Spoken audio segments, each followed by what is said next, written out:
Good morning, everyone. Good morning, and we are now here in December. We are almost done with this year.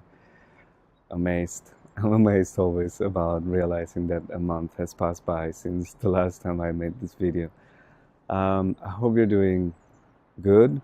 I know that it's been a rocky road. I mean, I've been experiencing myself some of these very intense energies, and it's hard to define what intense energies mean. And I think um, it's just I think it's an internal emotional ride of ups and downs that helps us to go through certain events or periods of our lives in the present time, because basically we haven't resolved those, or we haven't gone through that, we haven't lived fully present those events emotionally, um, as we are actually available or able to do it right now.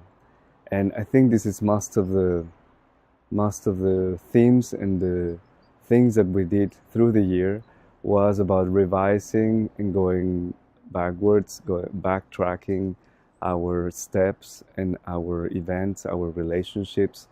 There were many, many of these energies through the year. There was a lot of revising and reviewing. I've heard that in people around me, I've heard that in sessions, um, and I think I see it very well with myself, that I've been revising a lot of things in my life. So I'm pretty sure that next year, after we have done this revision and this reviewing, there's an upgrade. There's always an upgrade coming up. So trust that if you are kind of in the middle of it, and expect a little bit more till the end of the year. Although I think the feeling also with the reading that I did this month is that it's going to kind of slow down, and we are going to be ready to act a little bit more forward and think a little bit more in a longer term. So hold on tight. It's going to be okay. And let's move on with the intuitive reading for this month. So this month we have again three cards as usual, and the energy of the month was represented by the card of Noon, um, and the card of Noon, it's about the shadow. It's funny because it's about the shadow self, but it can be also, well, I see it in two ways this month. It's represented by the shadow that we see outside in the world, represented by probably these manifestations of hatred and intolerance and not caring about the earth, and being irresponsible about what we do as human beings, and all these energies, all these can be representations of the shadow self. On the other hand, it talks also about the opportunity we have to really listen to our bodies and to really listen to the pains that we feel in our body. Because if the body is in pain, if we have a toothache, a headache, or there's something even more um, grave, let's say more dramatic with these symptoms, then really what is happening with our body is that we are being called up to listen to it, right? We are He's asking us to listen to it, and there's something about probably a blockage, an emotional blockage, or this energy that we haven't acknowledged, that probably we just put aside, we kind of ignored for a while because we were not ready to acknowledge or to be present with that in our lives in the moment that it happened. That is kind of actually calling our attention. So this month really is about twofold. I think it would be about paying attention to the symptoms in our bodies, to really paying attention to the pain in our bodies, and ask our body, really, literally, ask our bodies, what are you trying to tell me? What are you telling me about myself? What I should know about myself? What I should acknowledge, or what is it that you are communicating me? So that's on one hand. And on the other hand, is to acknowledge that the shadow manifestation, let's say, that we are looking out in the world, that we are seeing that is happening around us, is also part of this process of purging and cleansing. And the more I really like this idea that the brighter the light is, the larger the shadow that it casts is. So it's going to continue to happen during the years ahead. But again, we only need to focus on our um, own. I mean, we can also manifest the light outside, but especially I think it's useful in this moment to address our own shadow so that it doesn't contribute to the world's um, manifestation of the same thing. And yeah, so that will be the energy of the month. And the second card that came out is the card of Sayin. The card of Sayin represents the grace. So basically, it really is asking us to, I would say, surrender to the knowing that we are divine beings as well, and we are living this experience in a human body, and that we are also carried out. We have this guidance, this innate guidance inside of us that is always with us. So we are never alone in that, and it's guiding us towards healing, towards a betterment of our lives, towards always having a better outcome than we think we are going to, because we are not seeing the whole picture. And I think you have heard this many times.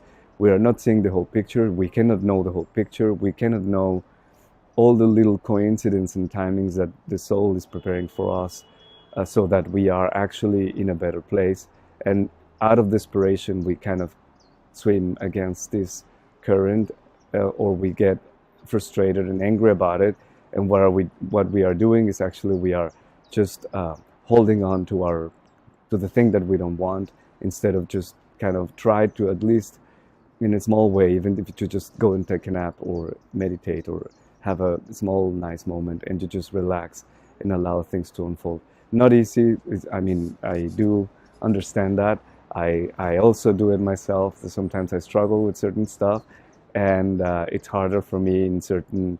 I think we all have certain subjects that are key or that are more difficult for us to trust, because we have been maybe practicing this idea that is not possible, or that we are not worthy, or whatever.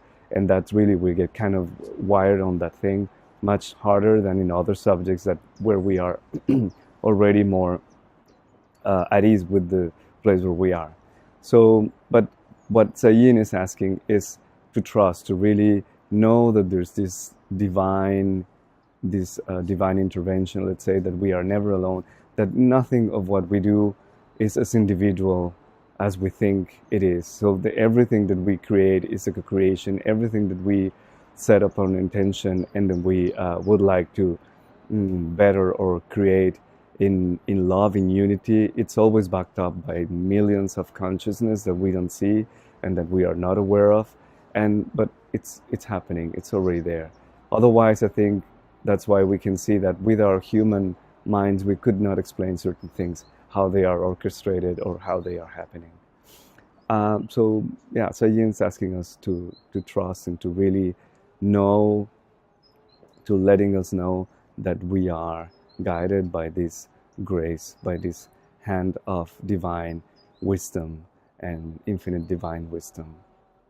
And of course, if we see the last card is fantastic, because it's really the sum up of this energy. That's what I like about these readings, is that at the end you can see that there's always a sense of three cards that seem maybe unrelated at the beginning. So at the end we see Shamek.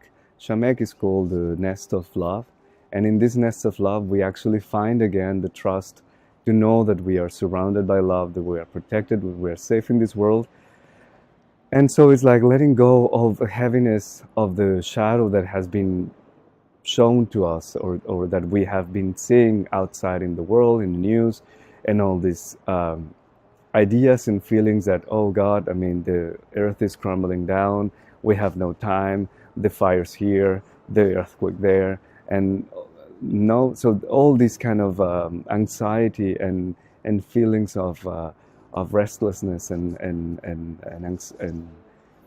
and uneasiness is finally ending, and we can find again this nest, this space within us, this space around us, also manifested through the people we connect with, through the relationships we have, through the meetings we do and the things that we do, where we can feel safe and we can feel comforted, that we are never alone, that we are always in peace, that we can always find that, at least. I mean, maybe we are not always in that space, but we can always go back to that space.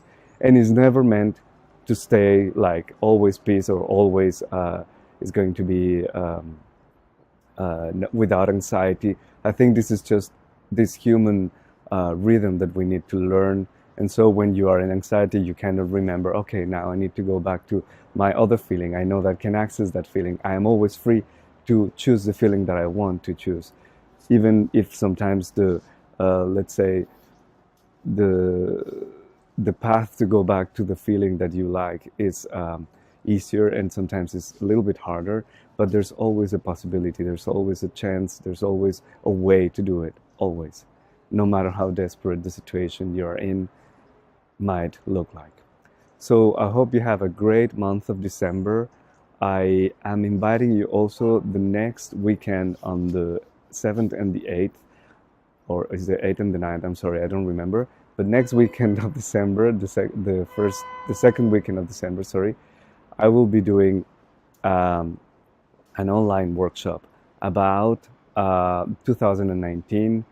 Your future is now. It's a really fantastic energy work, sound healing, and a shamanic journey to really prepare us to open the possibilities and the timelines that we can see ahead of us for 2019.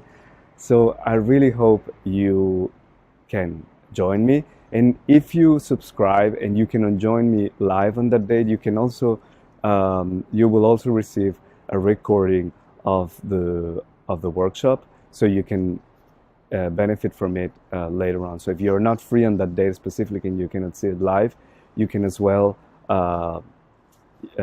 watch it and use it and benefit from it and in a later date. So have a great month.